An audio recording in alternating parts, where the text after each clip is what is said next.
Children, in today's class, let us begin with the exercise 14.2, question number 1.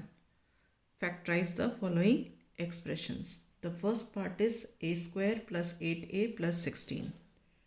A square plus 8a plus 16. Okay. These expressions we are going to factorize by using identities or by making perfect squares. In other words, we can say by making perfect squares or using identities. अब ये देखो a square plus 8a plus 16 है, तो a को हम लिख सकते हैं a का स्क्वायर और 16 को हम लिख सकते हैं 4 का स्क्वायर. तो हमें a स्क्वायर और b स्क्वायर पता है. बीच की टर्म होती है 2ab. अगर हमें a plus B whole square बनाना है तो हम इसको देखते हैं ऐसे लिख करके 2a मतलब ये वाली टर्म और b मतलब ये वाली टर्म.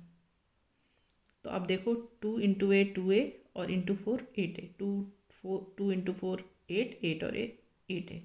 तो ये बीच वाली टर्म हमको मिल गई. मतलब हमने ये बीच वाली जो टर्म थी इसको एक्सप्रेस कर दिया इन द फॉर्म 2ab. ये प्लस का साइन एज इट इज़ आ गया, ये भी प्लस का साइन एज इट इज़ आ गया. तो अब ये क्या फॉर्म है? a square plus 2ab plus B square. ये कौन सी आइडेंटिटी है? a plus B whole square. यहाँ पे a plus B whole square में a क्या है? a और b क्या है यहाँ पे? 4. तो ये हो गया a plus 4 whole square. Is this clear? Now coming to the second part. Second part is p square minus 10p plus 25.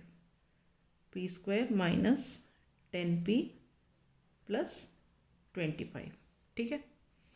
अब p स्क्वायर को हम लिख सकते हैं p का होल स्क्वायर और 25 को हम लिख सकते हैं 5 का होल स्क्वायर. ये बीच में माइनस लगा है, यहाँ पे लगा दिया. बीच की टर्म हम 2ab बना के देखते हैं इससे. 2a हमने लिखा p और b हमने लिखा 5. तो 2 into 5 10 and 10 into p is 10p. तो ये 10p 2ab के फॉर्म में ब्रेक हो गई. तो अब देखो ये क्या क्या फॉर्म आ गया? a square minus 2ab plus B square. तो ये कौन सी आइडेंटिटी है? a minus b whole square. यहाँ a क्या है? p और b क्या है? 5.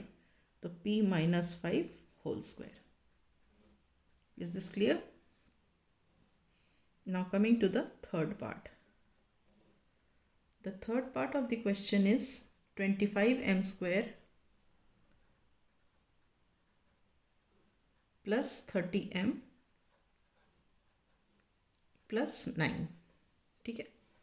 अब 25m स्क्वायर को 25 को होल स्क्वायर के फॉर्म में कैसे लिख सकते हैं? 5 का स्क्वायर और m स्क्वायर मतलब m का square.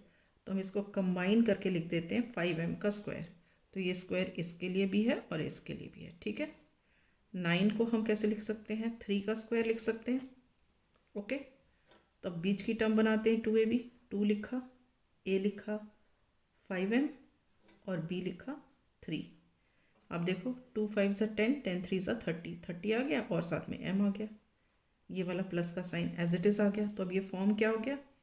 a square plus 2ab plus B square. तो ये फॉर्मूला क्या हो गया?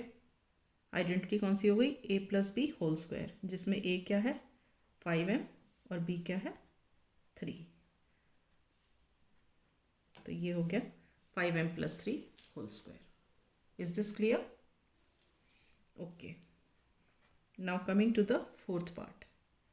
Fourth part is 49y square plus 84yz plus 36z square. ठीक है. अब इसको हम कैसे लिख सकते हैं? 49 को 7 स्क्वायर हो सकता है और y स्क्वायर को हम ऐसे करके लिख सकते हैं 7y का होल स्क्वायर. ये स्क्वायर इसके लिए भी है और इसके लिए भी है. Is this clear? उसी तरह 36z स्क्वायर को हम लिख सकते हैं 6z का होल स्क्वायर. ठीक है. अब बीच की टर्म बनाओ 2ab. हमने लिखा 2. a क्या है हमारा? 7y और b क्या है हमारा? 6z. ठीक है. और ये वाला प्लस का साइन हमने यहाँ लगा दिया. अब देखो 6 2 ज़ा 12 एंड 12 7 ज़ा 84. ये वाला y और ये वाला z. ठीक है, तो मिडिल टर्म इस तरीके से ब्रेक कर ली। तो क्या फॉर्म मिल रहा है हमारे को, A square plus 2ab plus B square which is a plus B whole square. A plus B whole square मतलब ए इसमें है 7y और b इसमें है 6z, तो हो गया 7y plus 6z whole square. Is this clear? Right, now we come to the fifth part.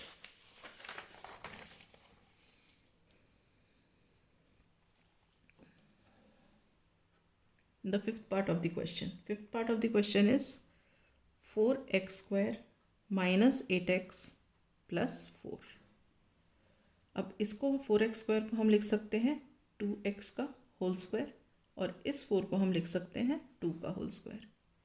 तो बीच की टर्म बना लो 2, a कितना है 2x, b कितना है 2 और बीच में प्लस, ये देखो 2 2 ज़ा 4, 4 2 ज़ा 8 और ये x, तो ये फॉर्म आ गया a square minus 2ab plus B square. तो ये कौन सी आइडेंटिटी हो गई, a minus b whole square, जिसमें a क्या है 2x और b क्या है 2, so 2x minus 2 whole square, right.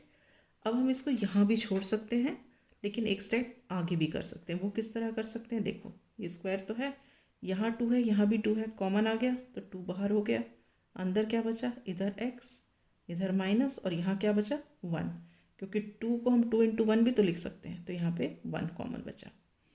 तो अब ये स्क्वायर इसके लिए भी है और ये स्क्वायर इसके लिए भी है, तो हम इसको लिख सकते हैं 2 स्क्वायर x माइनस 1 का स्क्वायर। तो ये क्या हो गया 4x माइनस 1 होल स्क्वायर। तो ये हो गया आंसर। आप यहाँ पे भी छोड़ सकते हो, ये भी करेक्ट है और ये वाला भी करेक्ट है। All right, now with this I wind up the class. In the next class I shall start with sixth part of the question.